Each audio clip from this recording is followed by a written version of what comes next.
If someone had told me a year ago that my entire life was a lie, I would have laughed in their face. Because back then, everything looked perfect. I had the dream apartment in downtown Chicago. White curtains, morning sunlight spilling through the windows, coffee brewing while soft jazz played in the background.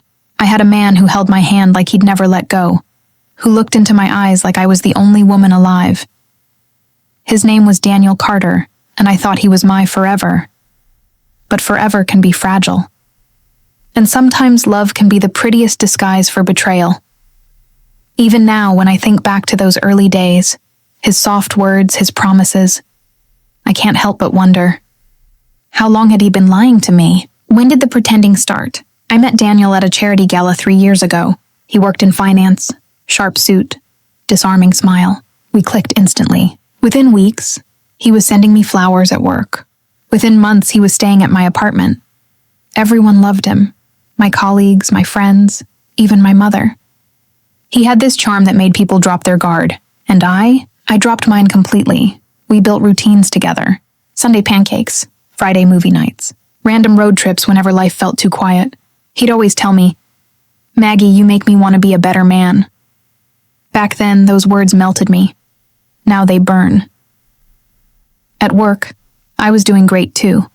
I'd just been promoted to creative director at Brightmark Media, one of Chicago's most competitive firms. My team, Olivia, Ryan, Claire, and James, were like a second family. Life was good. Almost too good. And that's what scares me now. Because sometimes when everything feels perfect, that's when the cracks are about to show. It started small. Little things that didn't make sense. Daniel started working late, or so he said. He'd leave home with his briefcase, dressed perfectly, and text me around 10 p.m., still stuck in meetings. At first, I believed him. Of course I did. I'd reply, "Don't stress, babe. I'll save you dinner." But then came the missed calls, the unread messages, the sudden mood swings. Sometimes when he'd come home, he smelled like a different perfume. Not mine. He'd brush it off with a laugh. "Oh, just someone at the office hugged me after the presentation." "Don't be jealous." And I'd smile, pretending it didn't sting. Because love makes you blind, and denial makes it worse. Even Olivia noticed. She was my best friend and co-worker, the kind of woman who read people better than anyone. One morning, as we were sipping iced coffee before a meeting, she said, "Mags, I don't mean to pry, but Daniel's been different lately. You okay?" I forced a smile. "He's just stressed with work. You know how finance guys are."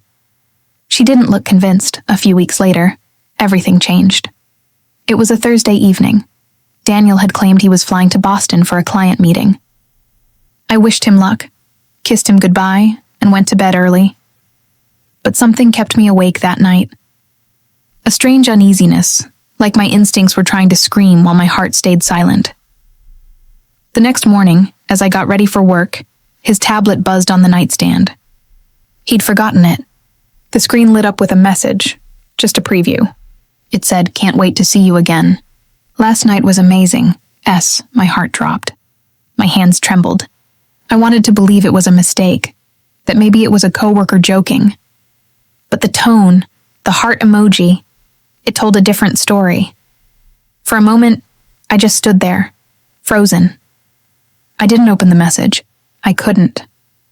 Instead, I stared at it until the screen went black again, like it was trying to hide the truth from me. I called Olivia. "Liv, I think Daniel's hiding something." She was silent for a moment. Then she said, "Don't jump to conclusions, Mags, but maybe it's time to find out for sure." That night I didn't sleep. I stared at the ceiling, thinking about every moment, every touch, every word, every "I love you." Was it all a lie? The days that followed felt heavy. Every time Daniel texted me, I read between the lines. Every time he smiled, I wondered if that same smile belonged to someone else too. One evening, while he was in the shower, his phone buzzed again. This time, curiosity and pain overpowered fear. I picked it up, no password. He trusted me too much, or maybe he thought I'd never doubt him. I scrolled through his messages, heart racing. There she was, Samantha Reed, the same S from the tablet. The chat was full of flirty lines, weekend plans, inside jokes, pictures. She worked in his company, a junior associate. He'd been seeing her for months, and suddenly, every business trip, every late night, every forgotten dinner, it all made sense. I felt my chest tighten, tears burning my eyes. The man I loved, the man I defended, had been betraying me right under my nose.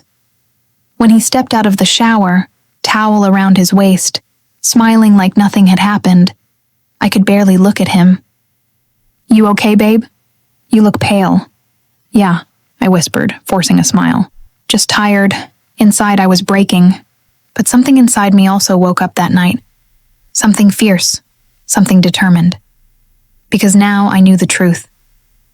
And if there's one thing about me, I never let betrayal go unanswered. The next morning, I put on my best dress, fixed my hair, and looked in the mirror.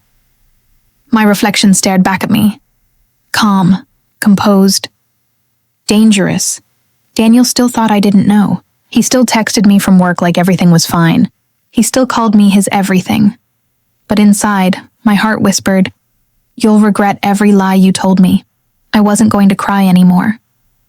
I wasn't going to beg for answers. I was going to find proof, and when I did, I'd make sure he never forgot what it feels like to be exposed. As I stepped out of my apartment that day, the wind brushed against my face. Cold, sharp, almost like a warning. But I wasn't scared anymore. I was ready, because this wasn't the end of my story. This was just the beginning. It's strange how life goes on, even after your heart breaks. People around you laugh, traffic keeps moving, the sun still rises. But inside, something feels permanently dim. That was me the week after I found those messages. Every smile I gave Daniel felt like acting in a play I never auditioned for. Every kiss was a lie I told myself, but I wasn't weak anymore. I wasn't the naive girl who believed every word he said. Now I had a mission, and that mission was to uncover everything, every secret, every lie, every hidden truth behind his perfect mask. Because if he could play games, then so could I. The next morning at work, I walked into Brightmark Media like nothing had happened. My assistant Ryan handed me my coffee, smiling. "Big meeting at 11, Margaret. You ready?" "Always," I said, forcing my usual calm. Inside, I was burning. But on the outside, I looked composed, like a woman who still had control. Olivia noticed, of course. She always did. During lunch, she leaned across the table and whispered, "You found something, didn't you?" I nodded. Slowly. Her name's Samantha Reed. Olivia's expression changed. Sympathy mixed with rage. "That jerk. What are you gonna do?" I looked out the window. Cars passed by, people hurried down the streets, and I realized how many lives around us carried secrets no one could see. "I'm not doing anything," I said quietly. "Not yet. I'm watching. Because in betrayal, timing is everything. You can't expose someone too soon. You have to wait until they've trapped themselves in their own web." I started small. Every night. When Daniel left for his so-called business dinners, I stayed awake, noting times, patterns, and locations he mentioned. I even bought a small GPS tracker online, pretending it was a random tech gadget when it arrived.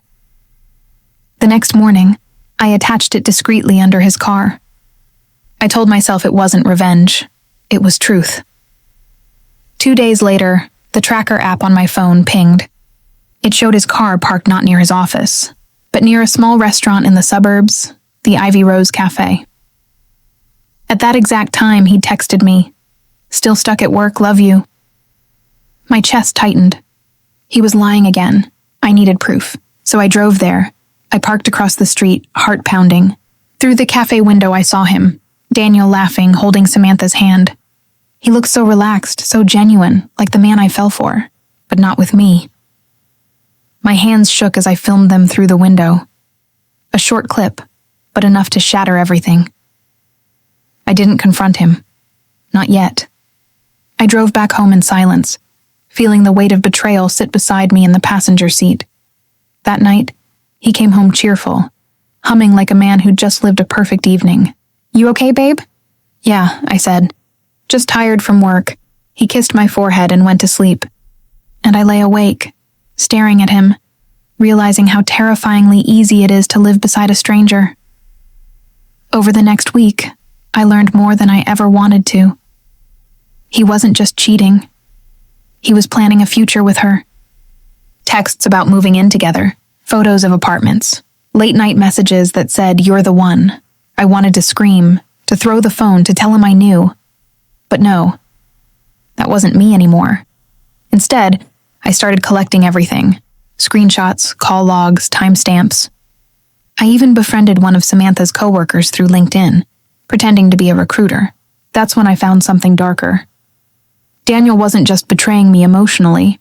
He was embezzling company funds using fake invoices under Samantha's name. It hit me like a storm. This wasn't just love gone wrong. This was deceit at every level, personal and professional. And now I wasn't just a heartbroken woman. I was a ticking bomb. It happened on a Friday. We were supposed to attend Olivia's engagement party. Everyone from work would be there, including the CEO.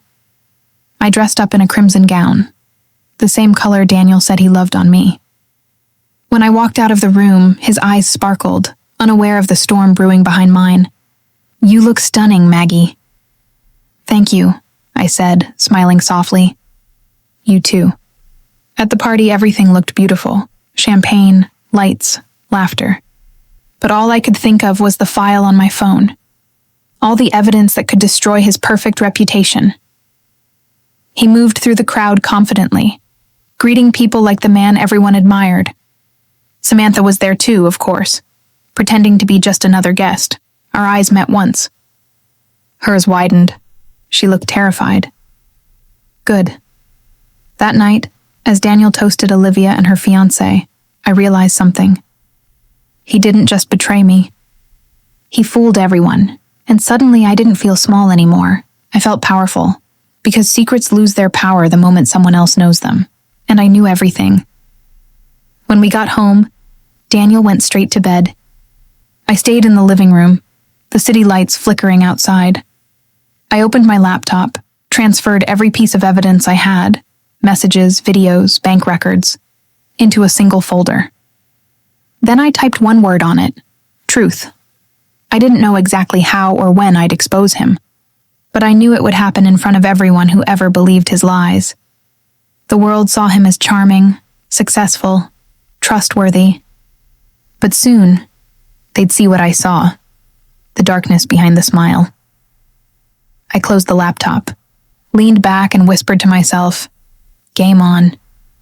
Outside, thunder rolled through the city, as if the universe itself was warning me that once I started this, there would be no turning back. But I wasn't afraid, because when you've already lost everything, there's nothing left to fear. There's a moment before revenge begins, when everything is quiet, almost peaceful. You breathe slower, you smile more, you act normal, but deep down, you're sharpening your knife. Not for blood, but for truth. That was me now. Margaret Evans, the woman Daniel thought he'd broken. He didn't know I had all the proof. The messages, the videos, the fake invoices, the stolen money trails. He didn't know I'd built a cage made from his own lies.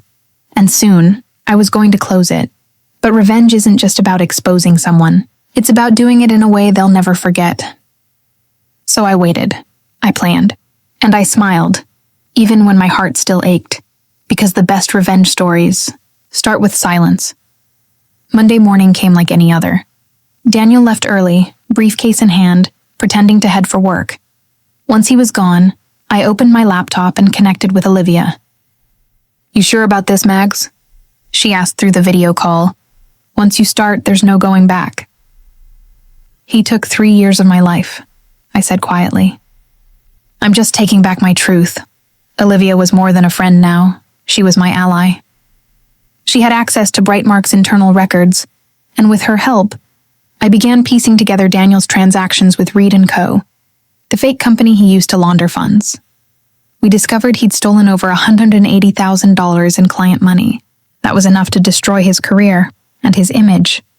"We'll need evidence strong enough for HR and the board," Olivia said. Don't worry, I replied. We'll have it. But something inside me whispered that the story wasn't over yet, that this web of deceit had more players than I could see. 2 days later, I went through Daniel's desk drawers at home. Hidden beneath tax papers, I found an old hard drive. No labels, no password. When I plugged it into my laptop, what I found froze me. Photos, videos, emails, not just of Samantha, but of other women too. He'd been doing this for years, manipulating, lying, taking money under false pretenses, using charm as a weapon. Each folder had names. Laura, 2018. Grace, 2019. Samantha, 2024. Each one told the same story.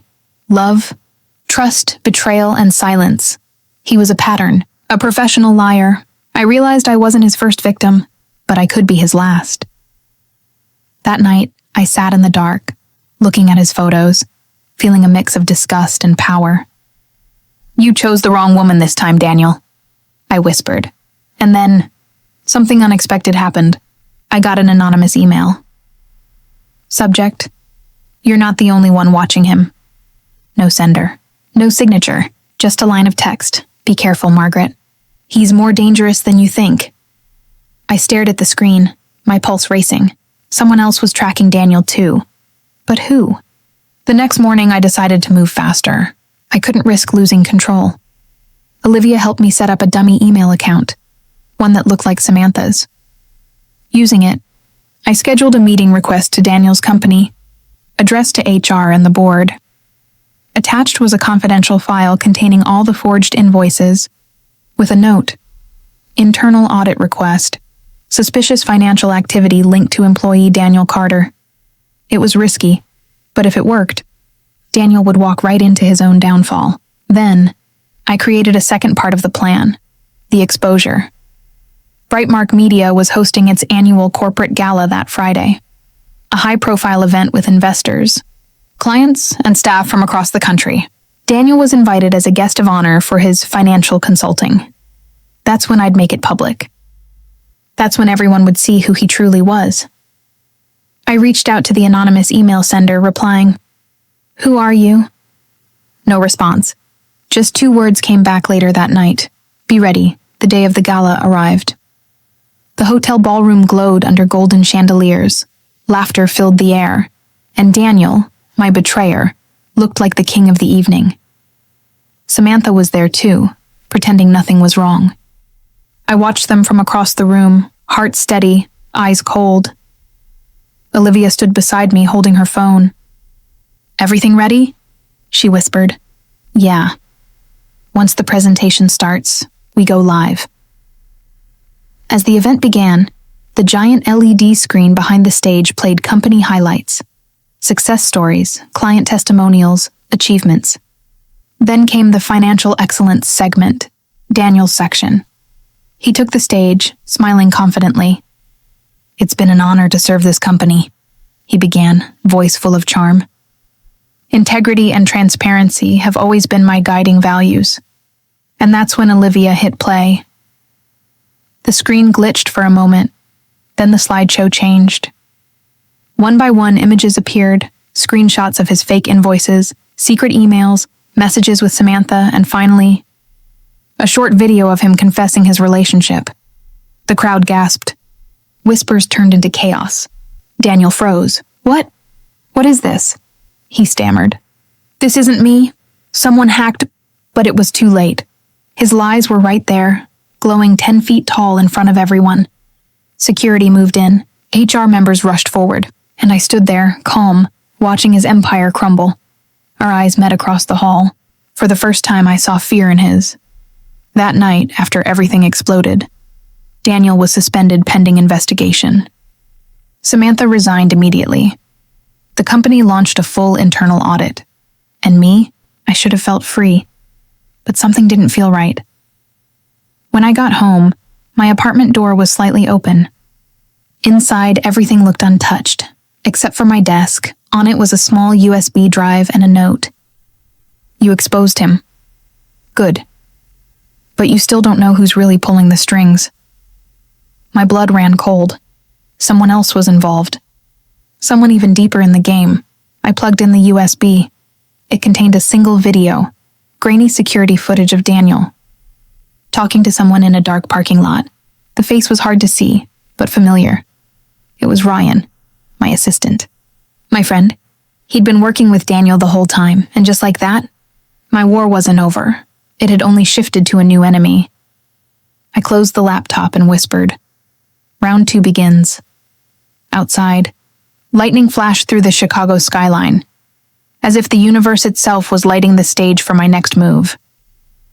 They say betrayal hits hardest when it comes from someone you trust the most, but what they don't tell you is how silent that pain can be, how it creeps up behind your back, smiling, listening, pretending to care, while sharpening the knife it's about to use. For me, that knife had a name. Olivia Harper, my best friend. Or at least, that's who I thought she was. After exposing Daniel's corporate lies and destroying his carefully crafted reputation, I expected peace. Instead, I found whispers, rumors spreading through my office like wildfire, twisting my story, painting me as the manipulator, the jealous ex, the woman who couldn't let go, and the voice behind those rumors was hers. It started small. A few strange glances in the office elevator. Colleagues who used to greet me suddenly went quiet. The marketing team stopped inviting me to coffee breaks.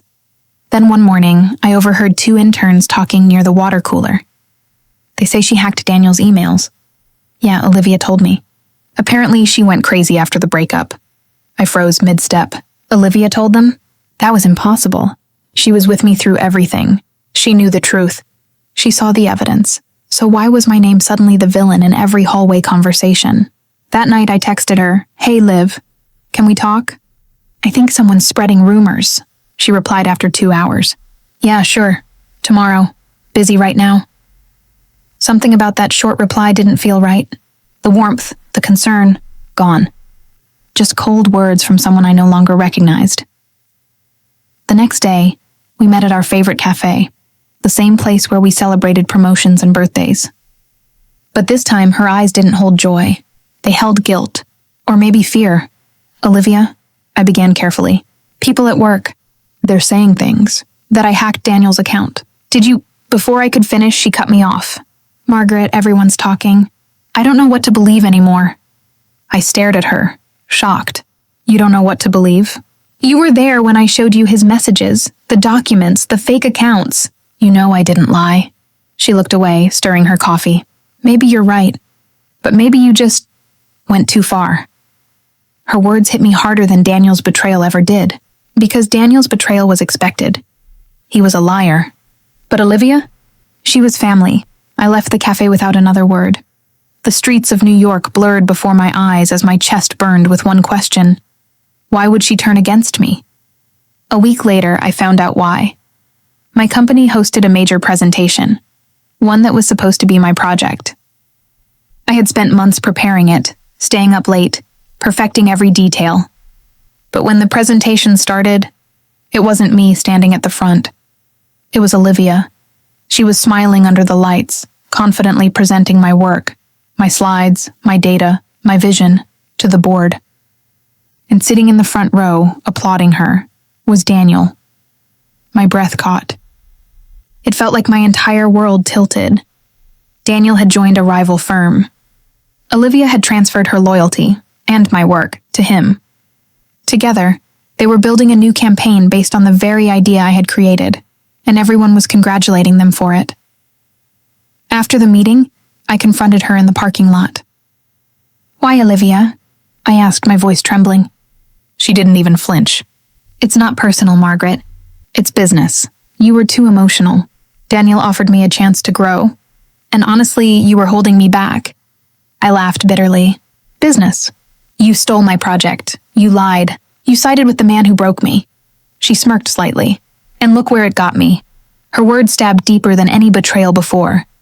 Because at that moment I realized I had been fighting the wrong enemy. Daniel wasn't alone in this game. He had help. He had her. That night, I sat in my dark apartment, staring at the city lights that once gave me peace. But now, Every light felt like a lie. I pulled out my old journal, the one where I documented everything. Every message, every email, every suspicious file from Daniel's old laptop that I still had access to. But this time, I wasn't just going after him. I was going after both of them. If Daniel used my love to climb up, and Olivia used my trust to get ahead, then I'd use their greed to destroy them both. Step 1, find proof. Step 2, make it public. Step 3, let the world see who the real villains were. But I wasn't alone anymore. Someone unexpected had reached out, Ethan Reed, the company's IT specialist. He had seen the data transfers between Olivia and Daniel's new firm. He wanted to help me expose them. Finally, I had an ally again. Or so I thought. Ethan and I spent nights gathering evidence.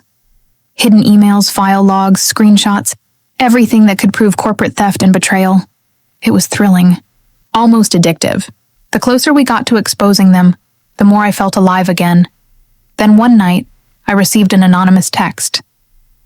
"You shouldn't trust him either. He's playing both sides." My heart froze. I turned toward Ethan's desk. His computer screen showed a message thread, one with Daniel. "Ethan, make sure she doesn't find the main folder yet. We'll handle her soon." My blood ran cold. Even he was in on it. Every person I trusted, every ally I found, was just another mask, another lie. That night, I packed up everything, files, drives, and documents, and walked out of that office for good. The pain was unbearable, but the fire in me was stronger. I realized I didn't need anyone else to fight my battles anymore. Because the truth was mine, and when the truth is on your side, you don't need friends. You need focus, I promised myself. They will all fall. Not with anger, but with exposure. With truth so loud it'll echo through every office hallway and every corporate building in New York. And this time, no one would see it coming. In life, betrayal doesn't always come from your enemies. Sometimes it's the smile sitting right next to you. But pain, if used wisely, becomes power. Olivia and Daniel taught me that trust is earned, not given. And now, I was ready to finish what they started. They say revenge is best served cold. But for me, it was electric. It was that heavy silence before lightning strikes, when the air itself knows something's coming. For months, I had been waiting, planning, collecting evidence in the shadows. Every betrayal, every whispered lie, every fake smile, I turned them into ammunition, and today was the day I pulled the trigger. The New York Corporate Innovation Gala was more than just an event. It was the stage where Daniel and Olivia were set to unveil their new groundbreaking campaign. A campaign built on my work, my ideas. They thought I was gone, forgotten, broken. They were wrong, because I was about to make history and destroy theirs. The grand ballroom shimmered with golden chandeliers and hundreds of flashing lights. Reporters, CEOs, and investors filled the space, buzzing with excitement. At the center of it all, a massive LED screen displaying Carter and Harper Innovations, the future of marketing begins now. I stood quietly in the back, disguised among the crowd in a simple black dress. No one recognized me, not yet. Ethan's betrayal had cut deep, but his greed had left digital footprints. He'd saved every transaction, every copied file, every bribe from Daniel's firm. And now, those same files were on a drive tucked inside my purse, ready to broadcast. I wasn't just here to expose Daniel and Olivia. I was here to end their empire. Daniel took the stage first, confident as ever, wearing that same arrogant smirk I once mistook for charm. "Good evening, everyone," he began, voice smooth as glass.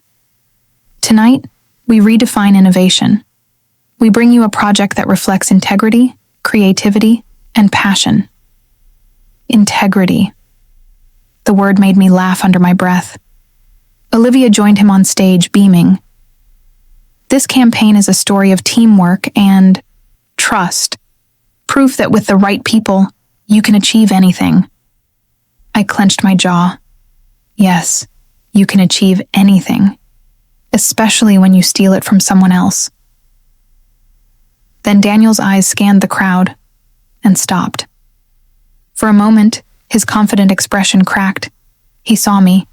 His jaw tightened, but he couldn't react. Cameras were rolling. The show had to go on. Perfect. As they began their presentation, I slipped quietly toward the tech booth. Inside, I found Ryan, the event's AV operator, a young technician who had once worked under me at my old firm. He still remembered how Daniel fired him for budget reasons. When I explained the truth, he didn't hesitate to help. "Are you sure about this?" he whispered. I nodded. Completely. With a deep breath, I handed him the drive. "Play this when I signal," I said. Then I walked back into the hall and took a seat in the second row, close enough to watch their faces when everything fell apart. Olivia was mid-sentence when I stood up. "Excuse me," I said, loud enough for the mic to catch it. The crowd turned. Daniel froze. Security started to move, but I lifted my badge, still registered under my old company's media access. "I think everyone here deserves to know," I said calmly, "that this entire campaign was stolen." Gasps rippled through the audience. Olivia's confident smile vanished. Daniel's hand tightened around the microphone. "Margaret, this isn't the time." "It's exactly the time," I interrupted. "Because while you were preaching about honesty and teamwork, you were hiding something else." I gave Ryan a nod. The lights dimmed, and the screen behind them flickered, then changed. Emails appeared. Dozens of them. "Daniel, make sure Margaret doesn't find out." "Olivia, I'll rebrand her project before she notices." "Ethan, transfer complete. All files now under Carter and Harper servers." Gasps turned into murmurs. Cameras started flashing. Then a video recording played. A screen capture of Daniel's meeting, the one Ethan thought he'd deleted. Daniel's voice echoed, "She's too emotional to handle real business. We'll take her work, clean it up, and sell it as ours." Olivia's voice followed. "Don't worry. I'll keep her distracted until after the launch." The entire hall erupted in chaos. Reporters stood up, shouting questions. Investors glared. Daniel's face went pale. Olivia covered her mouth, trembling. Security rushed toward me, but they didn't touch me because everyone was watching, and the truth was already out. The next morning, every major news outlet carried the same headline: "Corporate scandal exposed live. CEO and partner caught stealing work. Daniel's firm plummeted overnight. Investors pulled out." Olivia's reputation was shattered. The company shut down within a week. Daniel tried to contact me, left voicemails, emails, even came to my building. I never responded. Some truths don't need conversations. They just need silence. A month later, I started my own agency, built on transparency, trust, and authenticity. And this time it was mine. Every idea, every design, every victory, earned, not stolen. But peace never lasts forever. One night, while working late, I received an anonymous email. Subject line: "You played your game well, Margaret. But do you know who helped you?" Attached: a single image. A picture of me and Ryan at the tech booth during the gala. And in the background, Ethan, watching us, smiling. A chill ran down my spine. Had he planned this too? Had I just been another piece on someone else's board? The email ended with a single line: "Every truth has a price. Yours hasn't been paid yet."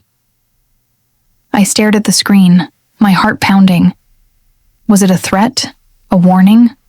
Or something else entirely? I didn't know.